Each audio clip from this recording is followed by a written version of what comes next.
worship leaders are not here to sing your favorite song. నేను గాని ఆరాధన నడిపించే నాయకులు గాని మీకు నచ్చిన పాట పాడడానికి లేరు. We are here to sing to please God. మనమందరము కూడా ఎందుకు కూడి ఉన్నామంటే పాడి ప్రభువును సంతోష పెట్టడానికే.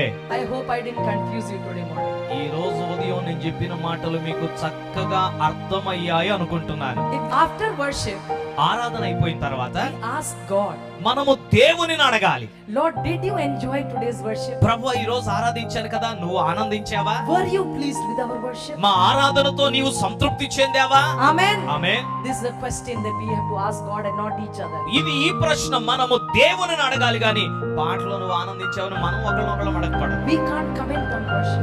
ఆరాధన మీద మనం కామెంటరీ చేయకూడదు. God should give comment on worship. దేవుడే చెప్పాలి ఆరాధన ఎలాగుండాలి. Hallelujah. Hallelujah. Hallelujah. Hallelujah. When God is the focus, you can worship God even in the jail like Paul and Silas. ఆరాధనలో దేవుడే కేంద్రం అయితే పౌలు శీలలు చెరసాలలో ఆరాధించినట్లుగా కూడా చెరలోనైనా నీవు ఆరాధన చేయాలి. Amen. ఆమేన్. Not